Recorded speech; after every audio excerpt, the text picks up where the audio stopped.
It's the weekend and you have financial questions that need answering. That can only mean one thing. It's time for Jill on Money, the show that takes the mystery out of your finances. Here's your host, Jill Schlesinger.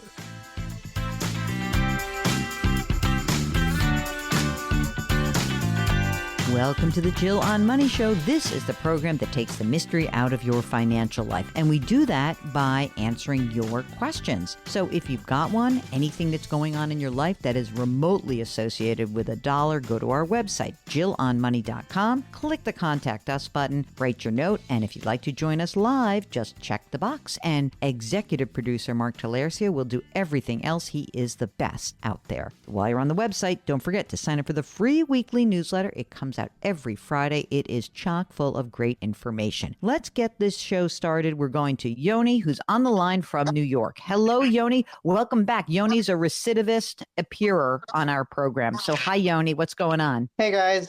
Very excited to be on again with you guys. I feel like you guys are just doing some great work out there. And as my financial life has changed and evolved over the years, I wanted to run by some more questions with you.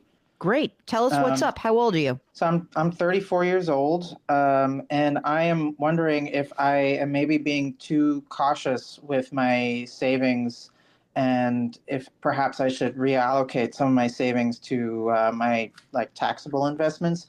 Am I leaving potential gains on the table, given my long-term life goals of investing and saving for the next 30, 40 plus years? I like the idea of am I being too cautious? It's right up my alley. I am one of those people who is probably too cautious. So tell us a little bit about yourself. So are you working full time? I am working full time, and I also do some part-time work and some freelance occasionally throughout the year just to supplement my income and take the edge off of having all my eggs in one employer's basket.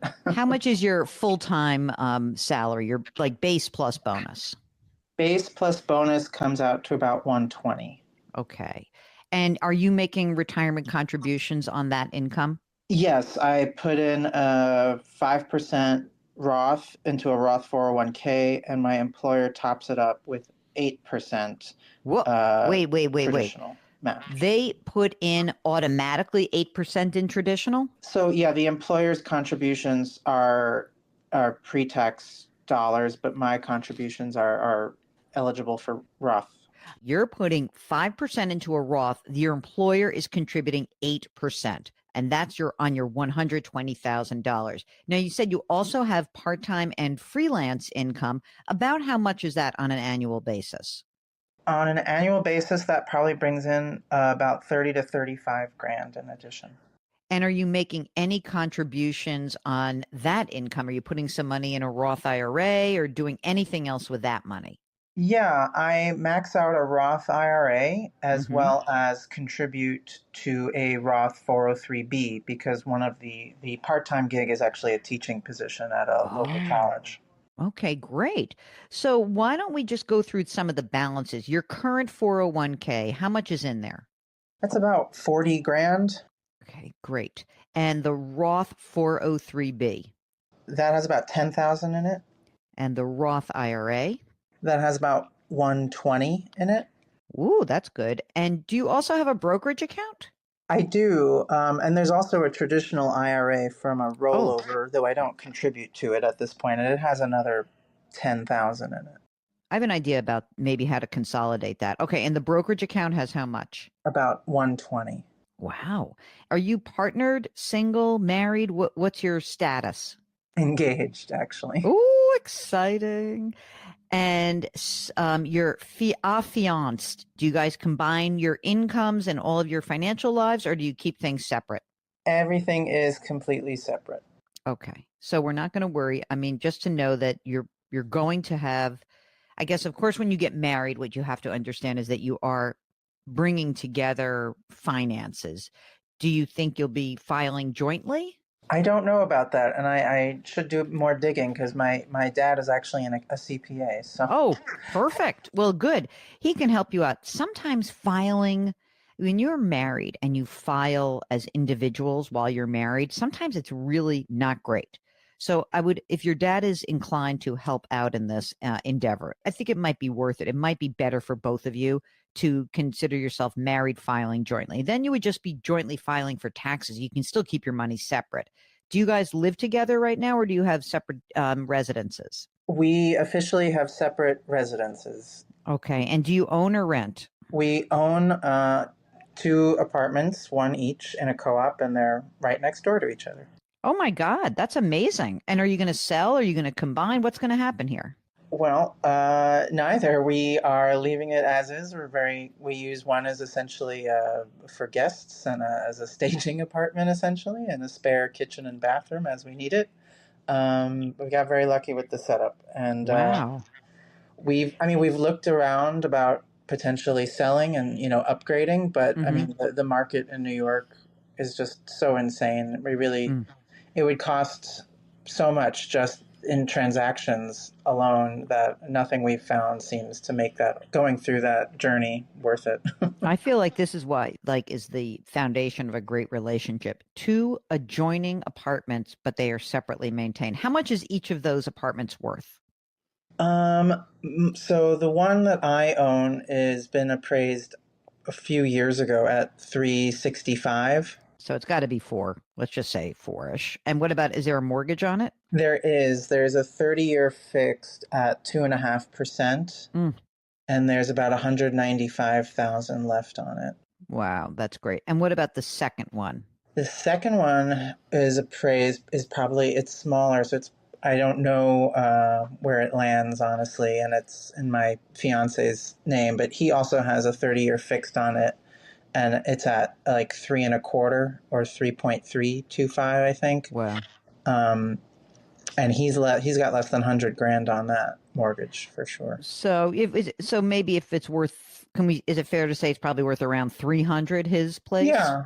Okay. Yeah, I think that'd be all right. And so you're not going to rent it. You're just going to like hold these two as separate dwellings, living in sort of back and forth. But we're going to hold on to both of these, right? Yeah, for the time being. Yeah, it's not really in Okay. the immediate picture to change that. So one of the things that you said when you came on the air was like, I think I have too much money saved. Do you also have like a savings checking balance that's building up, or what do you have in emergency reserves? So I have about 55,000 between CDs and savings account, and there's another 20,000 in those TIPS savings bonds, those inflation protected ones. And then I have there's another 40,000 in a separate brokerage account that's invested in two specific stocks. One through that I've built up through an employee an ESPP, employer stock purchase plan, and the other just a lucky chance I was able to participate in an IPO of a stock several years ago, and so I've just been holding on to that. So those have big gains in them.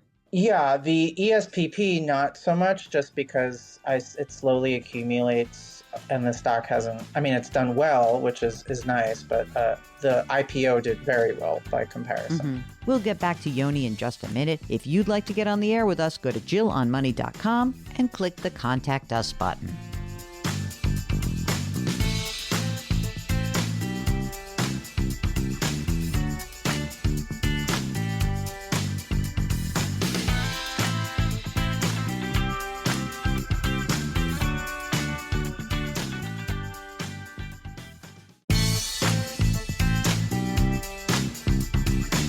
Back to Jill on Money, where Jill Schlesinger helps you take the mystery out of your finances.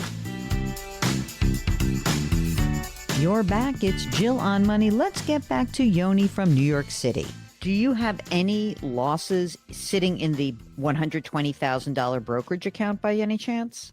I don't know, but that's something I guess I should look into. Only because if you want to try to reallocate and get a little bit more of efficiency in all of your managed accounts, the accounts you're managing, that maybe we would reallocate, take some losses, maybe take some money off the table in those two stocks. Not that it's the biggest deal. You could leave them alone.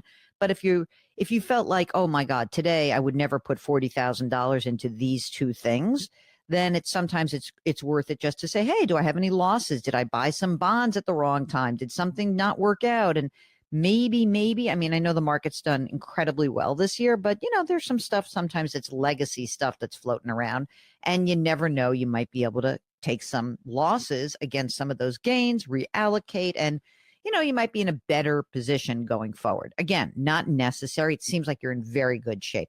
Yoni, what is the amount of money that you spend? I mean, I know it's you both, but like, if I'm looking at like your contribution to the couple, what do you think it is that you need in terms of expenses that we should keep in mind?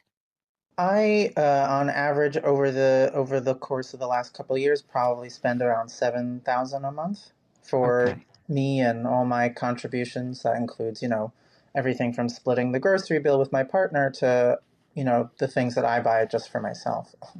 Okay. And that does not include saving. That's just straight up like Yes, that's what you, okay, I got it. those are my expenses. So essentially your part-time freelance income is just on top of everything. I mean, if you have $120,000 as a single guy, I'm sure you have this, I know you're capped at your state and local taxes, because you are subject to that old rule, but you're basically your top bracket is around 22%.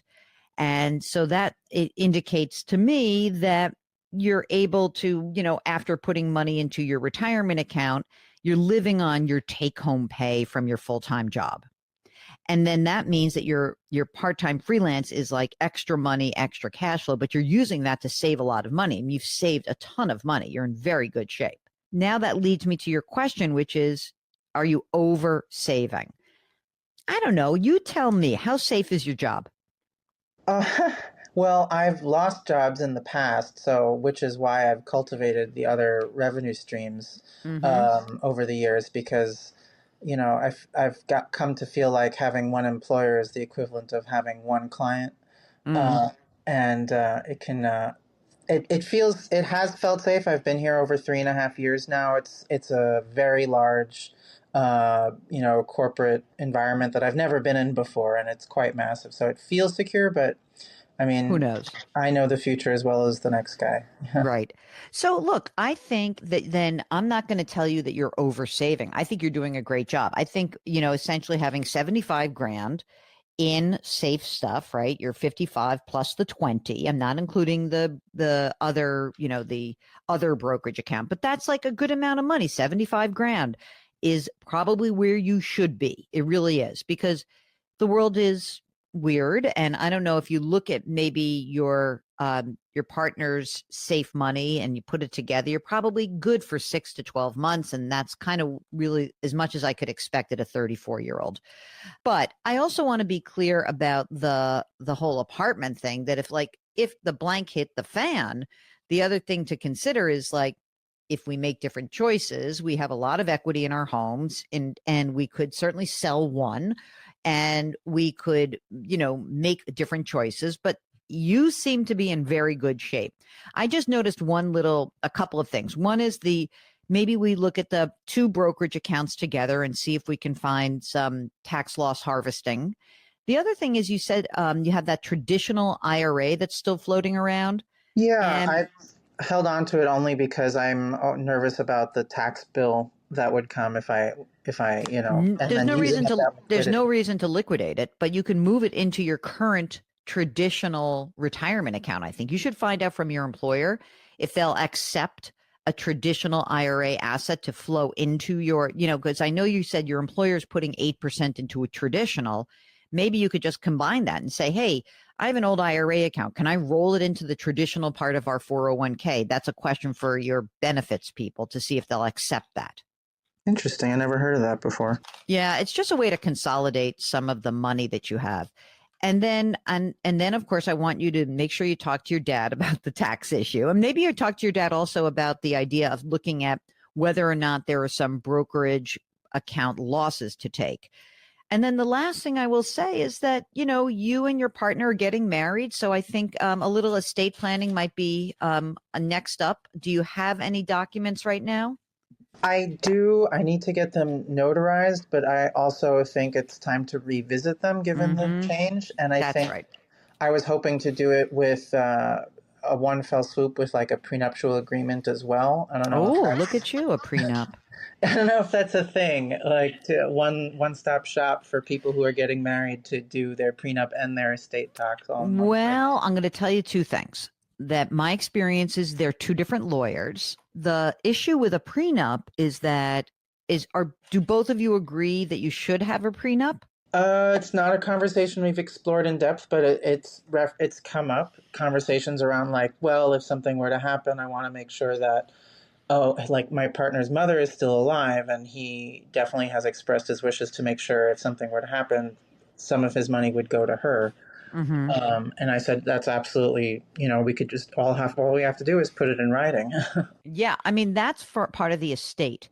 The prenup is a little bit different in that you would both need representation. My understanding of like real matrimonial law is that if you're going to do it, if there's a real inequity, both of you or each of you needs a lawyer to be able to go through the process. You can talk about this with an estate attorney who's doing your estate, but it's usually not the same person. It is usually two different types of folks. Now, maybe you find someone else who can do it, or maybe it's a very simple letter agreement which says whatever I come in with is mine, whatever you come in with is yours, and we will not go after anything. Whatever you accumulate as a couple during the marriage is usually considered a marital asset. So it is worth having a conversation if there's a real discrepancy between the two of you. Just think, Jill, if this whole thing goes to hell in a handbasket, they're going to be neighbors. Oh my God, that's the worst case scenario. But it's fascinating. It's a fascinating setup. So, all right, so you got to get a couple things done, talk to your dad, see how that goes, and let us know, because I'm interested to hear how that conversation goes and what you find out, because that would be helpful for some of our listeners as well. I would say the only other thing I would do if I'm Yoni is, there's two brokerage accounts, his real one and the other one with this 40,000 sitting in there. I would probably, move that 40 into the main one. Can you do that, Yoni, or is it because is there some reason why that's held separately? It's held separately because they are these like two individual stocks, and the brokerage account is with Betterment, and so all that I haven't used it to trade individual stocks, so I'm kind of just holding them separately because it scratches my investor itch to be an active trader, because I like to trade the covered call options with them. All right. Well, no more than 40 though. And if you and whatever you free up from there, if you have some tax loss harvesting and you free up you take some of the gains on that account.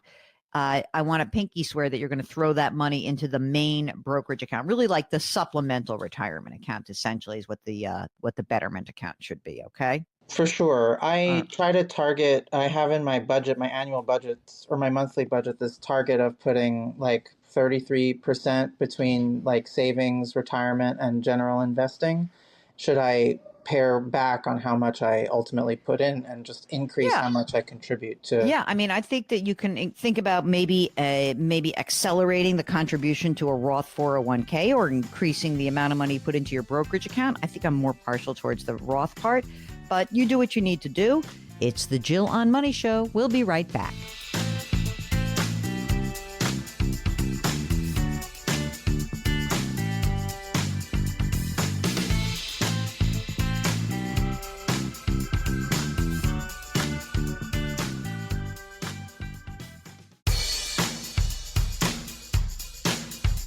Do I invest here? Should I put my money there? Jill Schlesinger can help you. Back to Jill on Money.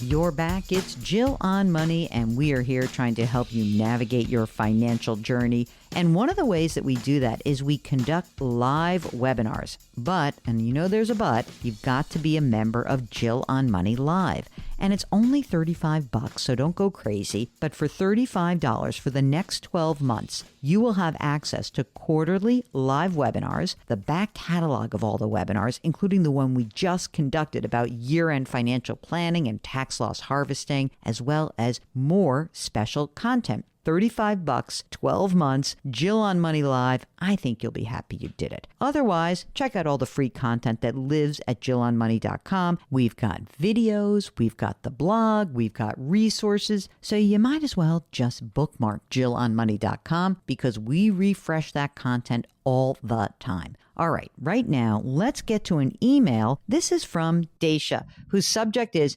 $800,000 in a single company stock too much? Answer, yes. Okay, let's hear about this.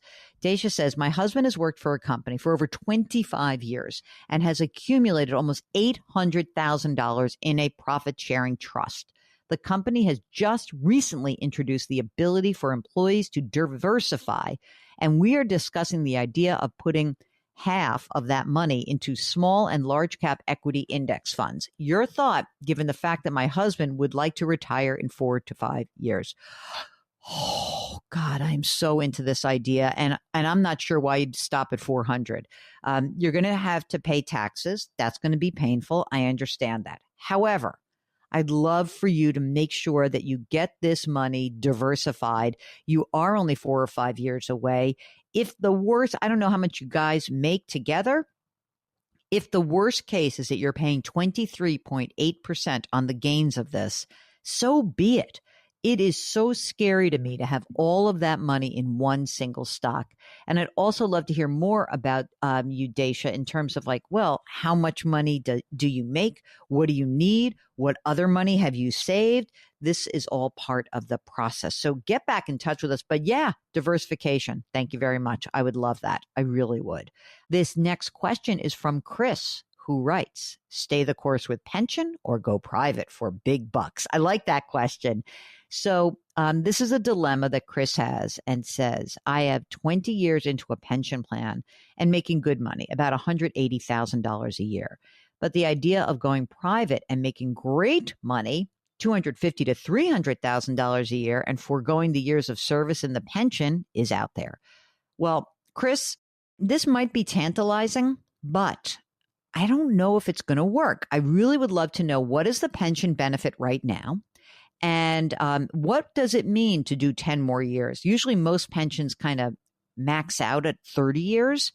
And maybe that extra money that you're making, or you would be making, $100,000 or $120,000 a year, that's taxable. And saving the amount of money that the pension could accrue is really hard. I'm going to guess, my gut says, stick it out unless you are offered something for a lot more money. So again, this is one of those questions like, what am I leaving on the table? But I'm pretty sure this is going to be a pension first kind of question. So unless I'm missing something, I bet you'd have to make a lot more money. Unless he's like completely miserable where he is. But I doubt it because he's been there for 20 years. If you are miserable, that's different. But if you're not, I love that pension. Okay. By the way, this message is for Mark. So maybe you'd like to stay on the mic, Mark, because it says, hi, Mark. Hi, Mark. I love the show. My wife and I are 3 years away from retirement. We are public employees with $100,000 of pension each. Very grateful. Not only that, Mark, they have saved $1.7 million in mostly traditional 403Bs. There is no significant debt, no mortgage on the home, and that estimated worth of that home, $1.2 million. We live in a high cost of living area, college plus age kids. However, we may need to still help them. They're trying to just get established. We'd love to get your take on possible Roth conversions. Does it make sense for us? Because we're always going to be in a high income bracket due to those two wonderful pensions. Also, should we take survivor options in the pensions to promote most family legacy money? We could afford a reduced pension if it made more financial sense to do so. Also, thoughts on a snowbird home. Buying in the South used to be reasonable. Home prices, insurance, etc. have gotten crazy. Would love to chat with you about just renting each year instead of buying a second home. Yeah, I love that idea, by the way. Can we stay 90% invested in stocks due to that steady pension income? How comfortable can we feel in spending our retirement assets when we have to pay taxes on that? We've saved our whole life. Maybe it's time to fly first class. Mark, you know how I feel about that. They've got basically $7.7 million. If you think about it that way, really, that's what they have. I mean, because you're considering the present value of the pension, right? So this is something that I think is interesting for you guys. I don't know exactly how old you are, but what I'm not sure about is how much money you have saved outside of retirement. So if you were to do a conversion, you'd have to have the money to pay the taxes outside of retirement. And maybe you do, maybe you don't. But I'd be much more inclined to just pull the money out a little bit at a time. And maybe that's how you pay for the reduced pension benefit. Mark, I know you always like to take a little bit of a haircut to have a survivor benefit. So I presume that's what you think they should do, right? Yeah, I mean, this case is a little different just because they both have a $100,000 pension. I don't know. I'd have to know what the haircut is. That's the thing. We have to know how much you'd give up. But what I do agree with you about is renting. I would not buy something else. I really wouldn't. And I think that if you want to figure out how you could afford, you say you can afford a reduced pension. I think that mostly I like a reduced pension just to give a nice cash flow going forward. And that would be kind of a peace of mind decision. But I think a second home in the South, I wouldn't do that. I definitely wouldn't do it. Get back in touch with us if we are missing something on the pension. If you've got something going on in your life and it impacts your money and kind of the big decisions in life, they often do, get in touch with us. Go to JillOnMoney.com, click the Contact Us button, write us a note, and check the box if you'd like to join us live. We'll be right back.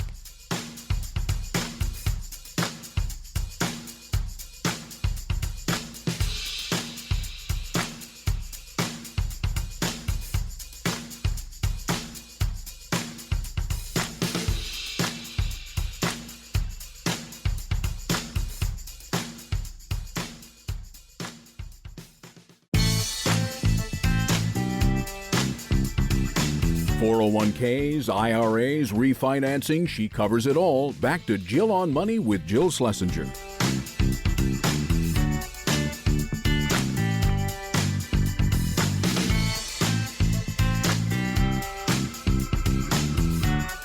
You're back. It's Jill on Money, the program that is trying to help you make better or less bad financial decisions. Let's go to an email. This is from Beth, which, by the way, I love because this is like a good on the heels of the previous question. Beth's subject, need to spend my wealth, with an upside down smiley face and cool glasses. Beth writes, I'm 71. I retired when I was 55. I am happily divorced with no kids, and I would like to die broke. The only debt I have is a leased car, which is ridiculous since I generally return the car with less than 15,000 miles. 98% of my money is in Vanguard. Great.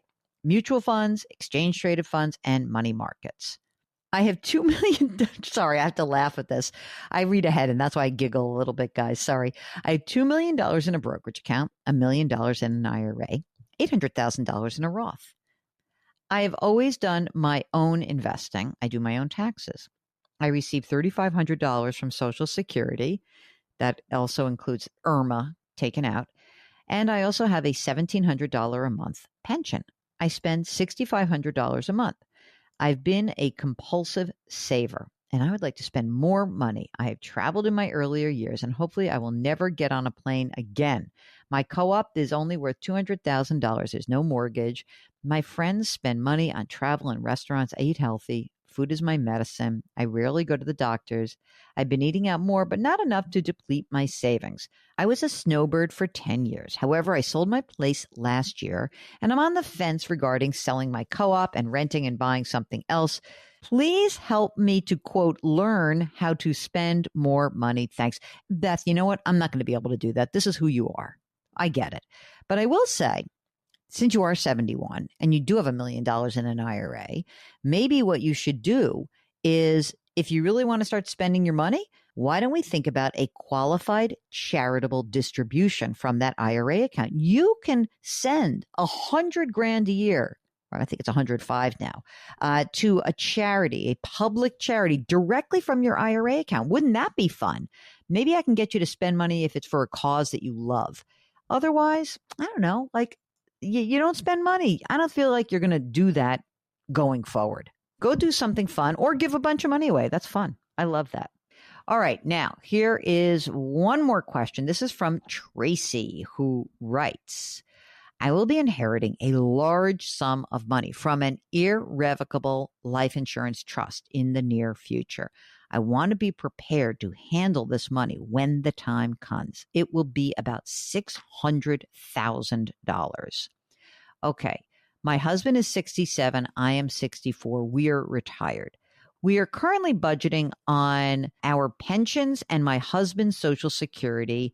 And then I will add my Social Security next year, netting $9,750 a month.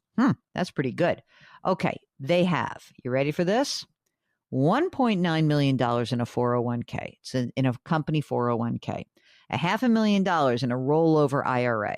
Another $200,000 in a rollover IRA that's in savings. So the 500 grand is in brokerage, 200 savings also in an IRA.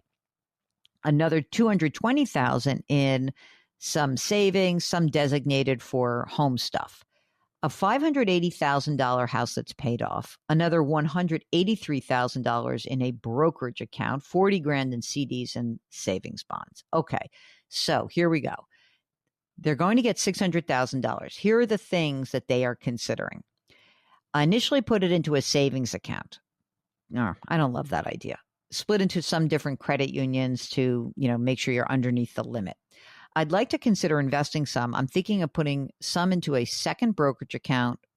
This is so weird. Okay, let me just be clear. There's money that she's inherited and there's money that's coming in. There seems to be some question about taxes. So what I would do is this. You can put all these accounts separately, figure out the tax situation. And as soon as that tax situation is figured out where you're having, so that you don't commingle assets, fine. But what I really like you to do is get all this money invested. There's absolutely no reason that this money should be sitting in the bank. And you've got plenty of money. You didn't tell me how much money you're spending, but if you're living on, on your Social Security, on your husband's Social Security and your pension now, and you're going to get even more money from your Social Security and this money, let's get invested.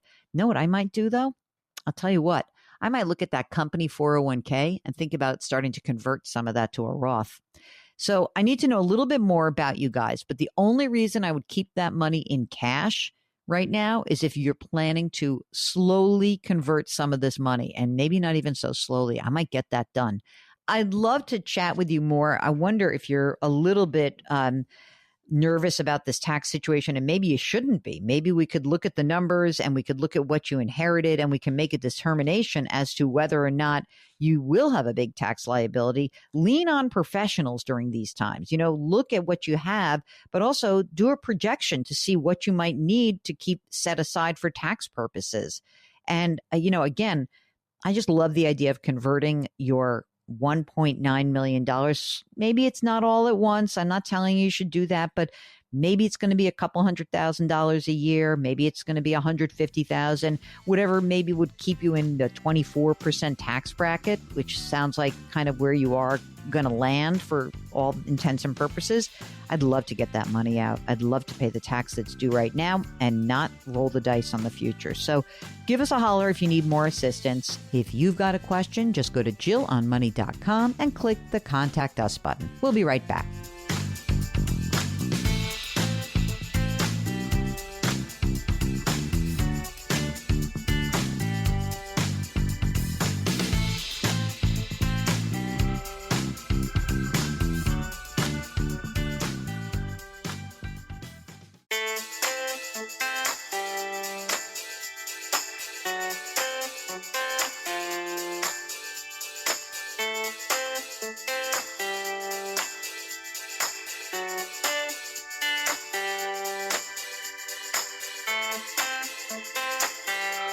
You're back. It's Jill on Money, the show that is trying to help you make better financial decisions. We do that by answering your questions. So if you've got one, anything that's going on in your life that is remotely associated with a dollar, go to our website, jillonmoney.com, click the Contact Us button, write us that note, and if you would like to join us live on the air, just check the box and Mark will do everything else. Right now, let's get to an email. This is from Tom, who writes, I'm married and I retired at age 58 in 2021. I have a pension of $35,100 per year and a rollover IRA worth $1.1 million.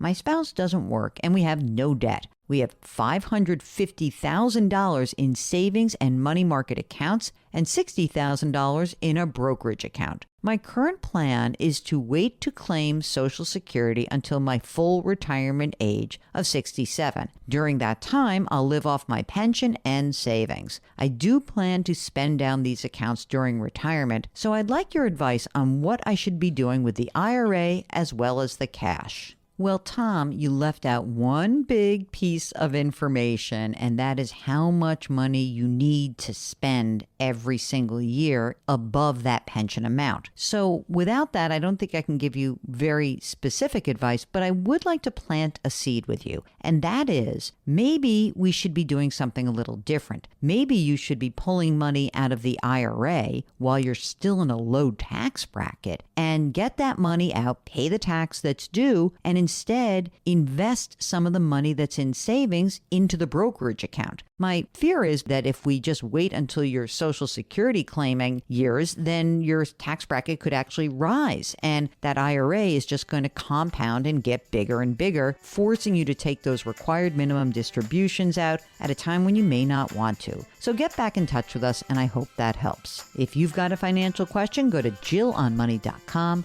Click that Contact Us button, write us your note, and if you'd like to join us on the air live, just check the box. We'll be right back.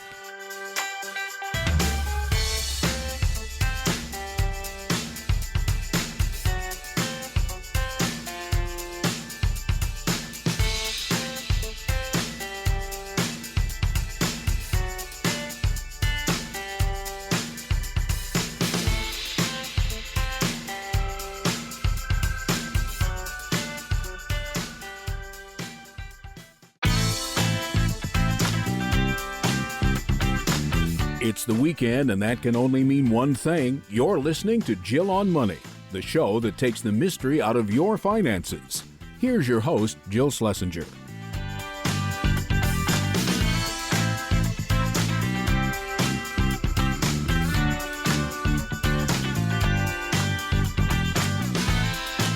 Welcome back. It's the Jill on Money Show, and we are here answering your financial questions. If you have one, just go to our website, jillonmoney.com, click the Contact Us button, write us a note. That's the email we receive. And if you'd like to join us live, just check the box and Mark will do everything else. While you're on the website, don't forget you can sign up for the free weekly newsletter, and you can also check out my book, The Great Money Reset. All the links are right there on the website. Let's get this party started. We're going to an email. This is from Barry.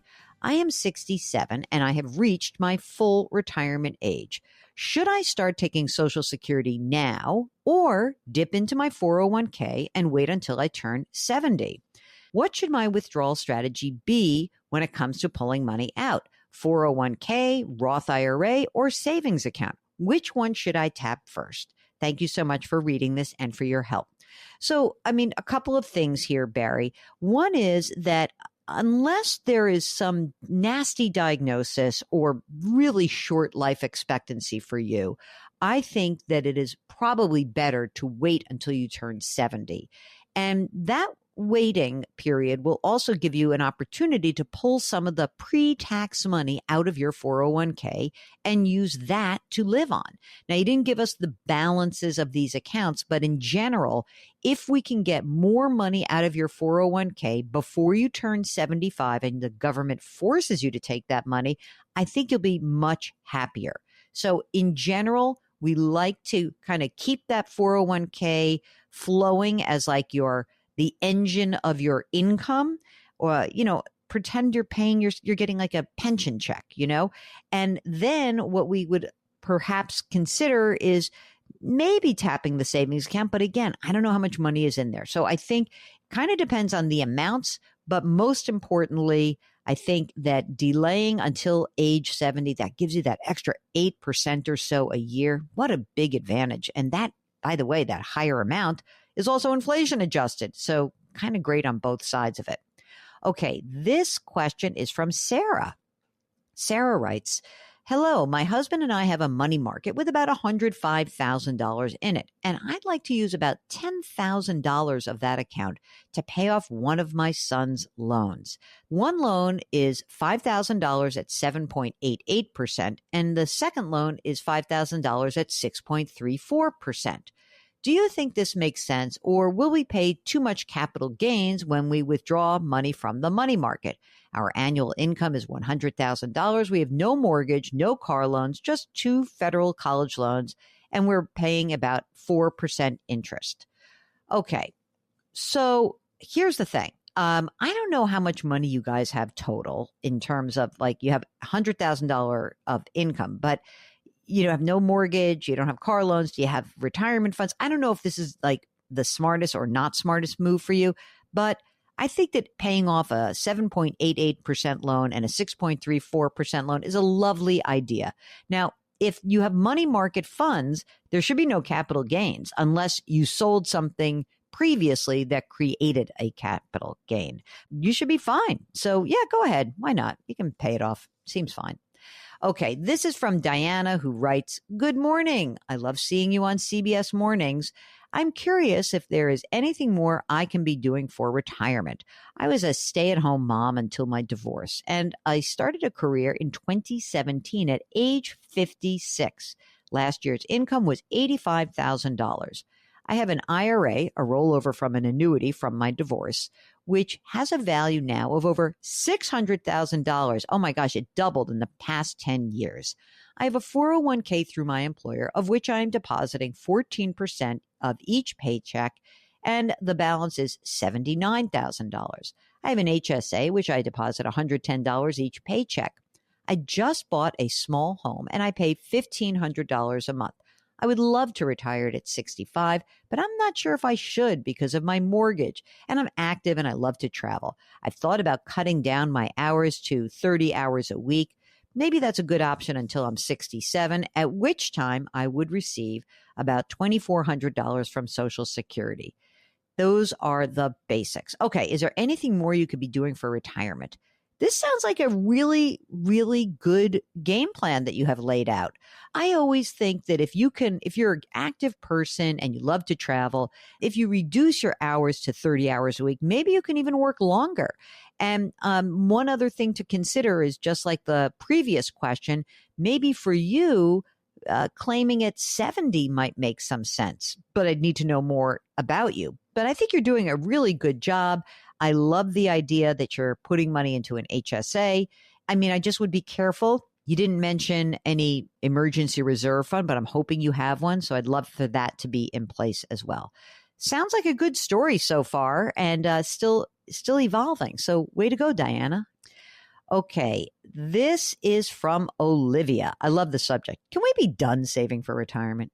Okay, I'll just answer. All right, I got to read the message. My husband and I would like to stop saving for retirement and use excess funds during the next 8 years to help send 2 kids through college and save in a 529 plan for a third kid who will attend college after we stop working.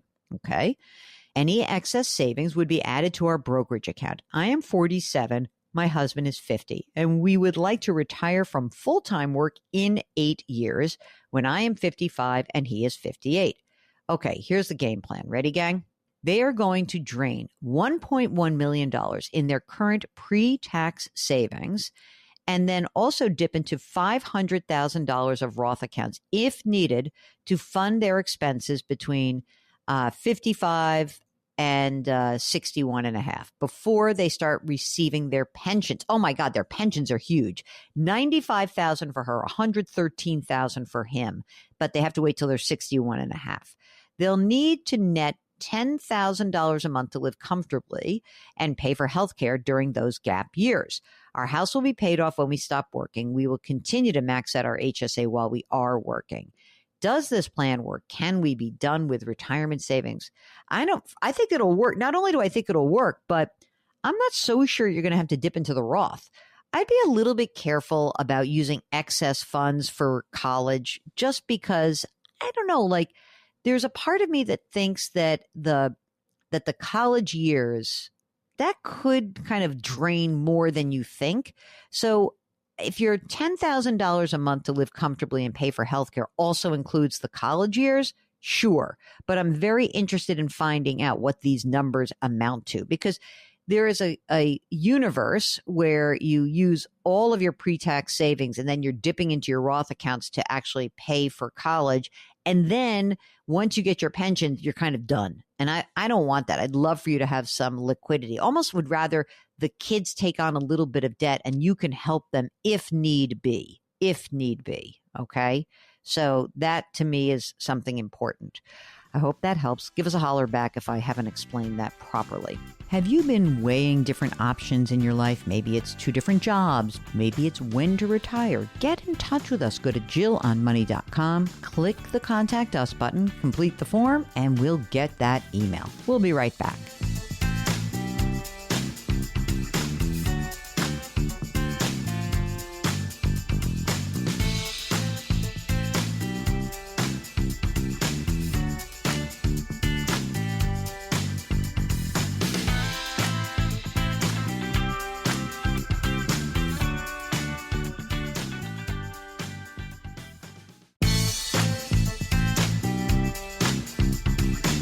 Back to Jill on Money, where Jill Schlesinger helps you take the mystery out of your finances.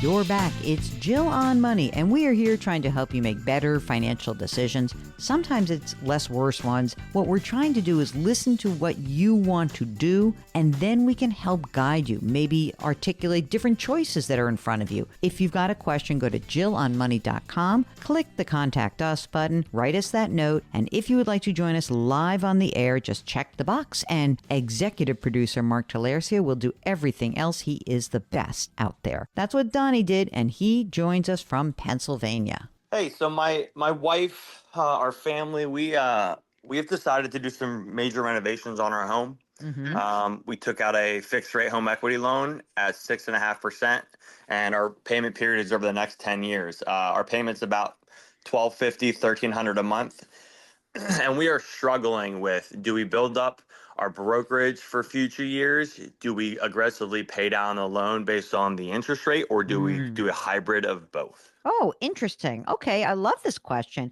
What are you doing? Don't tell me a pool. I always hate that. That's like a boring project to me. I hope you're adding like a big room or something. No, we already have a pool, actually. My wife has the world's smallest kitchen, and she deserves a little bit of a bigger kitchen. We're going to add a bathroom and a bedroom, etc. Oh, this is a big project. So what is the amount that you borrowed for the loan? $125. Okay. And what's the house worth right now? As it sits, about $600. And is there an existing mortgage on it? There is about $350 at 4.5%. Are you guys both working full time? My wife and I both work part-time, actually. Oh, both part-time. What's the combined income? Right now, just based on the part-time hours, it's $140. That's pretty good. Yeah, in the past couple of years, it's anywhere between $140 and $200 as long as I stay below the Roth limits is what You're I try. so funny. How old are you, Donnie? 34. And how old is your wife? 34. Oh, all right. Kids? We have 5 6-year-old girls and a 4-month-old boy. Wait. What did you just say? We have a 5-year-old and a 6-year-old girl. I thought you said, okay, wait a second. I literally thought you said I have 5 6-year-old girls. He did. Oh, okay. yes, that would be something. We'd have other problems. A 5-year-old, a 6-year-old, and what was the third? A 4-month-old. Oh boy. Okay. Okay. So tell me a little bit about how much money you've saved on your incomes. So right now we both max a Roth. We are contributing to get the match in our 403Bs, and we are maxing out a family HSA. Okay. How much money is in the Roth? You can do a combined or each one, whatever you like. Everything that is Roth, we have about 300 in, Okay. 50 in traditional, whether it was a match or before the Roth. And then in the HSA, we have about 50 total. How are you doing living on your part-time income, the 140? So we're doing okay. It's kind of how we base our budget. We're both pretty frugal people, so our house is not extravagant, even though it's worth 600. We have some land, so that's a lot of the value, etc. So after the expenses and after contributing to the Roth, we have a little bit over 1,000 left over on the part-time work. But Okay. I haven't worked part-time only hours in the past 10 years. I always pick up extra shifts, extra hours, so it's very rarely that it's that minimum. Okay. So Donnie, let me understand this. When you say you have $1,000 a month left over, does that include the extra $1,300 a month for the loan payment? That is not including that. Okay. Are you planning to pull back on any of your saving during this period of time? Not necessarily. What I will say is when I look at my spreadsheet of my expenses and our income, I only use our part-time wages. I have not worked my minimum 24 hours a week again in 10 years. So realistically, it looks around 10,000 a month for income versus 8,000. So we probably So have what around you're 3,000. saying is you're going to just crank it up work-wise. Yeah, and that's how you're going to make it continue work. doing what I've been doing, correct? Okay. So have you saved any money for the kids? Is that an important part of this or not? We've kind of decided to leave more flexibility, eventually some type of brokerage, or we'll assist them, but they will have to work through college as well. Okay, got it. As you look ahead, and you said you come on and you say to me, pay down this 6.5% loan or do something else. I'm wondering this. I'm kind of looking at I like the combination. So, I mean, 6.5% as a guarantee is pretty good. I guess if I'm looking at this, I would like to do some combination of three things: the Roth, the HSA, and the loan pay down. That's what I'm thinking. If you said to me, I got $900 every month to play with, that's how I would do it. An extra 300 on the fixed rate, fund the Roth, fund the HSA. I mean, do you get some match for the 403B?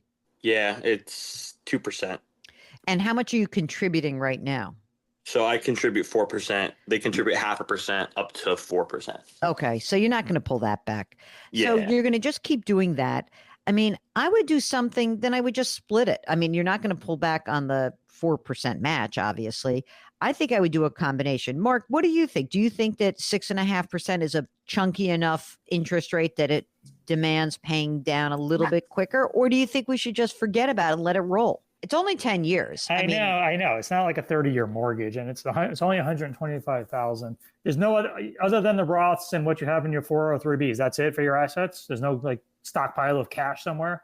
No, just emergency fund. That's it. My biggest concern is right. So like last month we had 2,500 to 3,000 left over. So if I have 3,000, I pay 1,250 to my loan pay down, and I have $2,000 left over.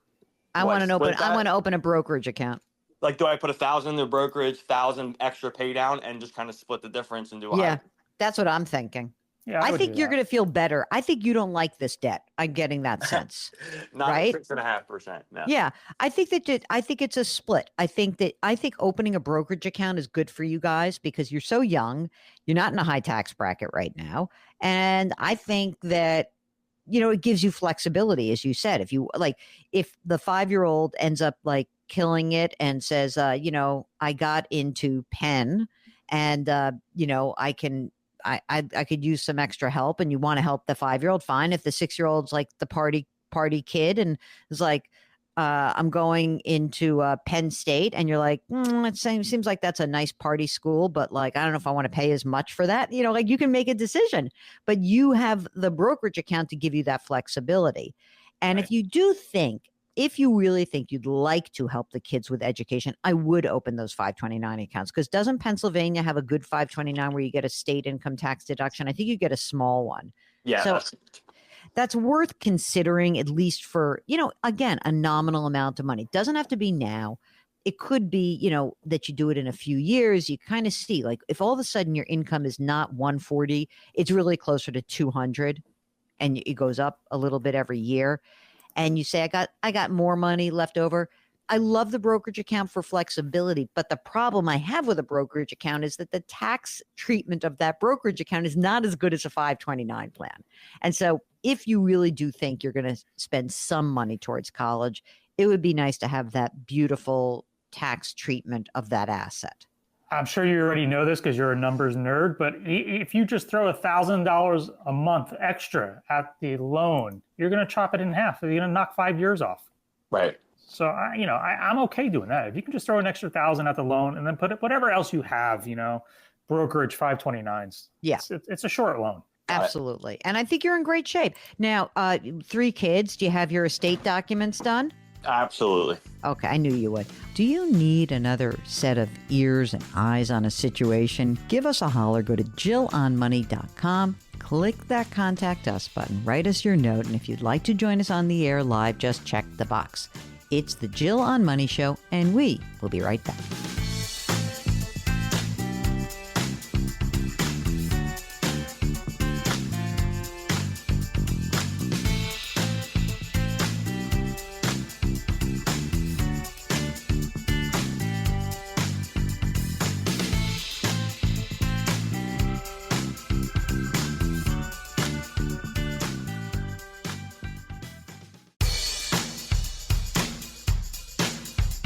Do I invest here? Should I put my money there? Jill Schlesinger can help you. Back to Jill on Money.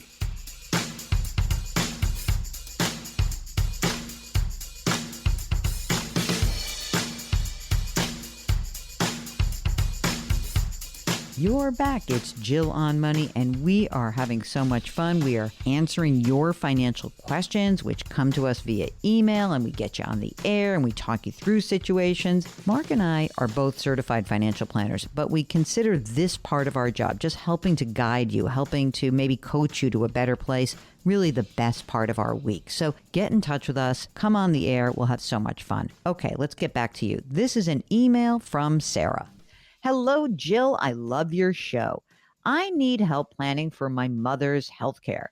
She's 85 years old, and family members have noticed cognitive decline. By the way, this is just a huge, huge focus in my life right now, because basically me and all of my friends, we all have parents who are in their 80s, and we just constantly talk about this, Sarah. So thank you for bringing it up. Okay, Sarah goes on to write, she lives with me, but she also has a house valued at about $120,000 with no mortgage. She has a pension of $2,100 a month, Social Security of $1,700 per month. Her monthly expenses to maintain the unoccupied home and assistance that she sends to a grandchild come to about $1,500 per month. She has just under $40,000 in a money market account and generally holds about $6,000 in checking. She has no long-term health care policy, and I'm concerned about how we would cover expenses if she were to need in-home care or care in an assisted living facility. So, there's a few things. She's got decent income right now, and I would actually not have her be sending money to her grandchild, but so be it. That's her choice. She doesn't have a lot of money that is like in terms of total assets, but she does have that house. So I think ideally what we would say is she would sell the house, use that money to pay for assistance, and then she would actually qualify for Medicaid. And that may not be the happiest idea for anybody, but it is actually the system, and it was created for someone like your mother. So I think selling the house, paying the tax that's due, if there is one, use that money, and then she'll qualify for assistance. Again, this is what Medicaid is made for, okay? Okay, next up. This is from TH, who writes, I hope you're doing well. I'm reaching out to you as a mother of a U.S. Army active duty soldier, seeking advice regarding my child's financial future. As it stands, I have full power of attorney over my child's financial matters. And recently, my adult child received a settlement amounting to $150,000 after fees and taxes. We've had some discussions about using this amount as a down payment on a house once active duty service is complete in 3 years. My initial plan is to put the money into a CD for that duration. Since their income is relatively low, the interest from the CD shouldn't be a big burden. However, I am curious if there might be a better investment option for them. Currently, my child invests 10% of their income into a TSP and also fully funds a Roth IRA. Additionally, I contribute $500 a month to a Schwab brokerage account where they are invested in a few high growth, dividend paying exchange traded funds. That account is worth $10,000. They've saved $104,000 through work during and prior to military service, $43,000 in a 529 plan, along with the benefits for education provided by the military. After completing service, they're planning to work and attending college part time. Spending is just $1,500 a month, salary $2,300 a month. The spending does not include the thrift savings plan savings. Living expenses are largely covered, living in the barracks and eating at the cafeteria. Thank you from a mom that wishes to honor service in a way that navigates my child's financial future in a healthy way. TH, what a great mom you are. And okay, so I think as much as you might be tempted to invest some of that $150,000, it seems to me that the CD is the best option. I think that since you know that we have 3 years for the clock to be ticking, and presuming you want to use all of that money for housing to buy a new house, that's fine. If you do think that there's a chance that you won't need all of that money for the home purchase, you could certainly add some portion of it to the brokerage account. But again, to be 100% safe and not worry about whether that money is at risk because you know that there's going to be a home purchase in 3 years, then just do a CD and not worry about it. Okay. This next note is from John, who writes, my wife, age 35, and I, age 37, are pondering whether or not to continue using an HSA or move to a lower deductible plan as our family grows. This is a benefit enrollment question, time of year. We also have access to various accounts, a 401k, a 403b, and a 457. We are debating which to utilize, which to select as a Roth. Our household income, $260,000. We have $550,000 in retirement, a mix of Roth and traditional. We spend about $5,000 a month here in Minnesota. Thanks for what you do. We have a 2-year-old. Oh, this is hysterical. Our 2-year-old probably thinks that you are both, you and Mark, distant relatives because of our daily morning listen as we eat breakfast. Best, John. I love that, Mark. Okay. So look, I know because you make a chunk of money, $260,000, you're thinking, oh, we like some of the money to be deductible. But that $260,000, that still puts you at the highest bracket being 24%. And I still think, and I know Mark's going to agree, that a Roth is probably a better option for you. Now, the question on the HSA is not about so much that you're saving in that HSA for today, because it sounds like you have plenty of cash flow. Maybe the question is whether you should just put that HSA on ice for a little bit, see how some of your expenses grow as your family grows, and see whether or not to bring it back online. When you have a bunch of kids, the HSA becomes a little, the high deductible plan becomes a little bit trickier. So I hope that helps. And hi to your kid, and good luck. Are you contemplating a big change in your life? Maybe it's a real estate transaction, or maybe you're thinking about retirement, or maybe you're thinking about funding college. Get in touch with us. Go to JillOnMoney.com, click the Contact Us button, write us your note, and if you'd like to join us on the air live, just check the box.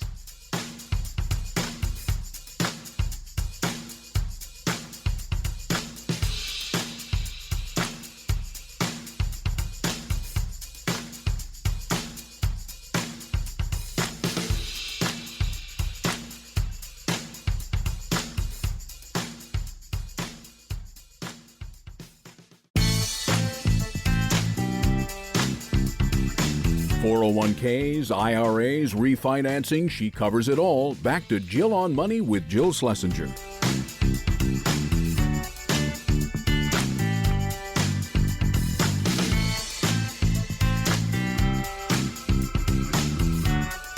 You're back. It's Jill on Money, and here I am looking at the calendar. It is the end of November already, and I want to make sure that you make time for yourselves so that you're focusing on the year end and the changes you might need to make that could help you save or make some money before the end of 2024. If you don't know where to start, let me help you out. Go to JillOnMoney.com, and under the blog section, I've got a long article about the year-end money moves you should be thinking about for 2024. The other idea is to subscribe to our service, Jill on Money Live, because we just conducted a webinar with CFP and CPA Michael Goodman, who really helped focus our attention on the idea of tax loss harvesting. We had really good tips for small business owners who might have had a better year than they had expected. We had ideas about taking losses. Yes, there are some people who even have losses, but the only people who could participate in that webinar live were those members of Jill on Money Live. That is our subscription service that costs $35 for 12 months. Now, the cool thing is, if you join now, you'll be locked in at that $35 fee, and guess what? It's going up as of next year. The other cool thing is you'll be able to watch this webinar because all members of Jill on Money Live are entitled to go watch the back catalog of all the webinars we've done. So it's so cool. You'll get some bonus content. It's a lot of fun, and you'll get those 4 live webinars. Okay, back to you. Here's an email. This is from Marilyn, who writes, I listen to you as much as I can.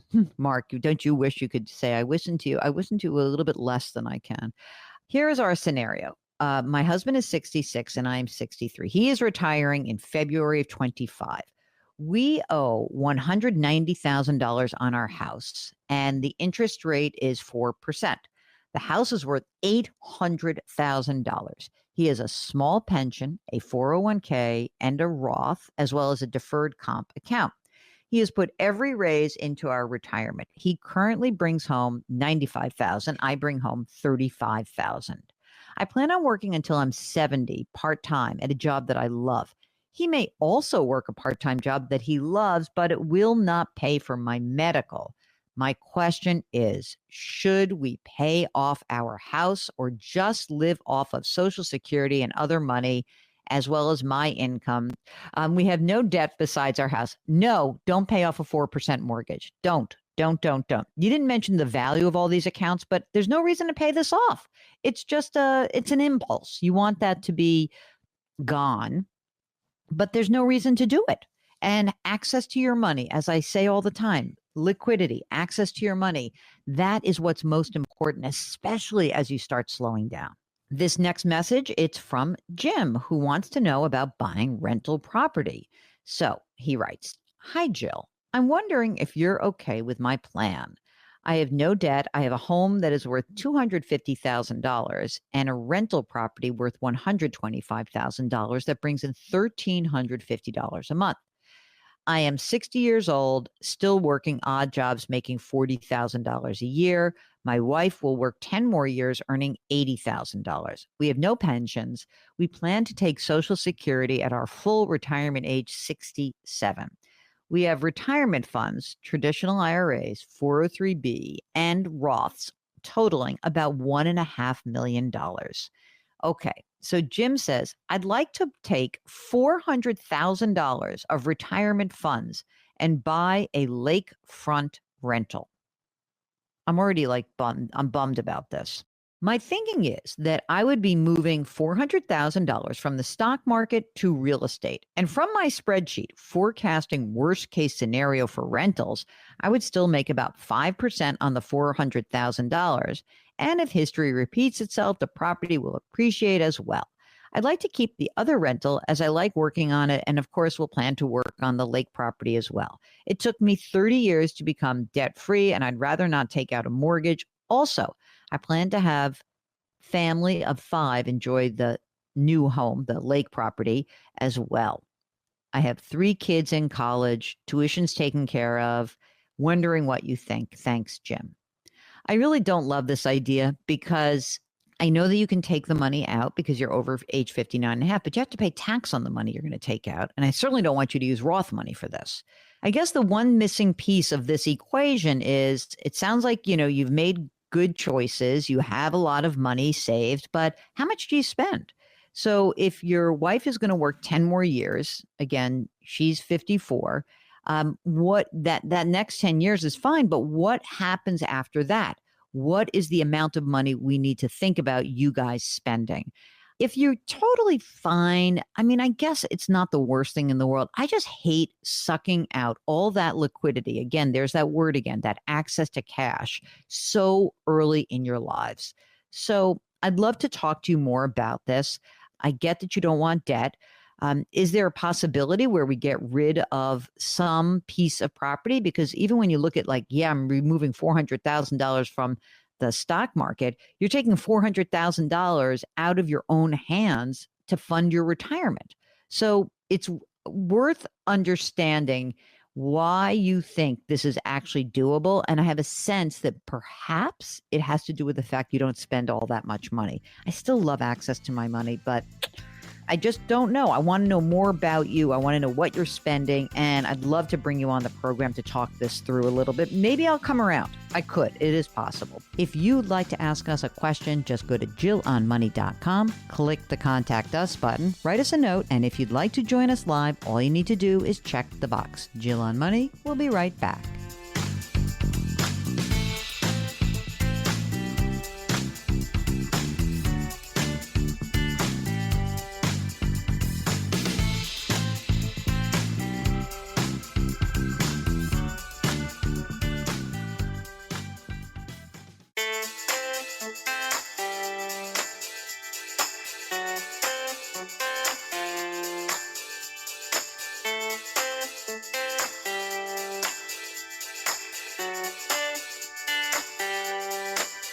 You're back. It's Jill on Money. And before we conclude the program, I want to take this very great question from Chris because we've gotten it so many times. So here it is. Given the important role Social Security plays in retirement planning and the potential changes with a new administration, do you expect to recommend only assuming 75% or less of the expected Social Security payout for planning purposes? Chris, we've gotten this question a bunch of times since the election. And the reason is that a lot of the funding of Social Security is predicated on making sure that there's enough money coming into the system so that we can pay out benefits. What we know right now is, as Chris noted, as of about 2035, the system will only be able to pay out 75% of promised benefits. And if the president-elect goes through with some of the things that he talked about during the campaign, like not taxing Social Security or making tips exempt, that could actually change the financing of Social Security. That said, we don't know whether campaign rhetoric will translate into actual legislation. And from the experts that I've been speaking to, they mostly believe that anyone who's over the age of 55 would be grandfathered into the system as it exists. And at the end of the day, there are so many people who are impacted by Social Security that there is probably some likelihood, maybe not in the next 4 years, that Social Security as a system will be fixed. Again, they could raise the retirement age, not my favorite solution. They could tax more income. They could make more taxable income subject to Social Security taxes, or they could raise the actual rate of those taxes from 6.2% to maybe 6.35%. Any combination of those things will fix the system. So, Chris, until we actually have a plan and a real sense of what's going to happen next, I say just use the regular Social Security assumption and we'll go from there. Okay, that's the show. Our music is composed by Joel Goodman. Mark Talercio is our executive producer and Web King. Please lift someone up. Change your work, change your wealth, change your life. Thanks for listening. We'll talk to you next week.